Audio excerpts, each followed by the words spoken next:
Well, hey all, and welcome back. So today we've got another review, and this is another Funko figure. These are their new mystery minis, and they're of old arcade classics. Actually, they're old video game classics because some of them aren't arcade.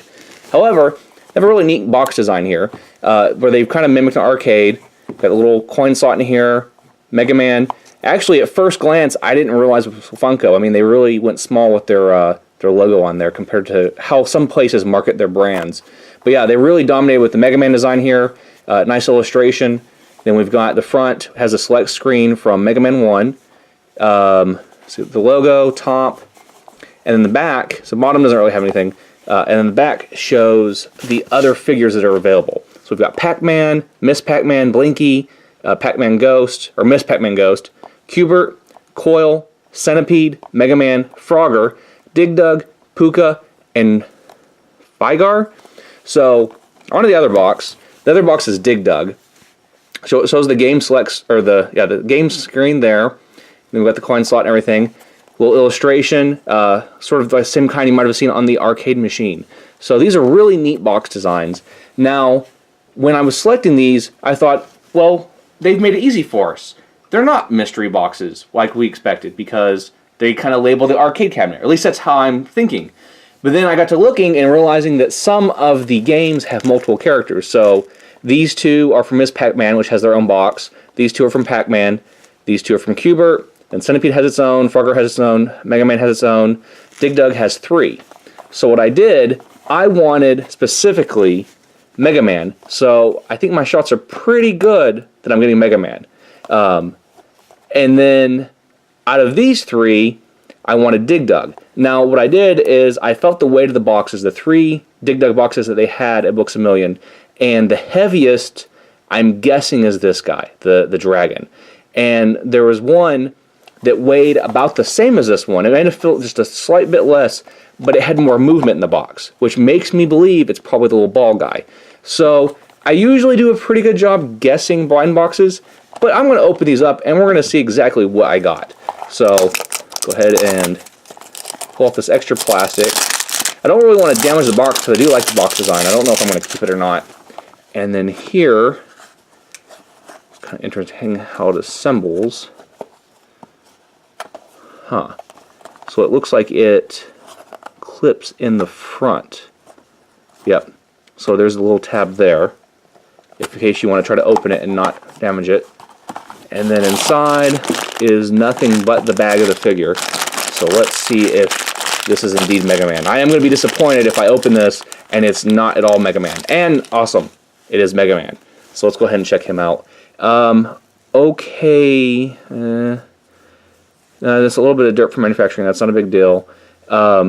Back looks good. Helmet looks good. The face painting is just okay. I don't know. I don't know how I feel about those eyes. I think I would not mind painting over the face and then touching that up. And I note with that, there is a little bit of skin tone painted on the brim of the helmet on the bottom areas. It's not a huge deal. Just a slight bit of QC issue. But overall, it's not a bad looking figure. I think it's pretty neat. For $8, it's not bad, especially since I didn't have to open up a dozen Funko boxes to get the one I wanted. So on to this one. Let's see if we got the Dig Dug that I wanted or if I got one of the other two. Same deal. Get rid of this plastic.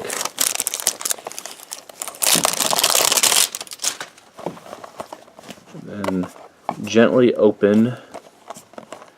I'm going to assume these are all built the same way. Yeah. So gently get that tab out.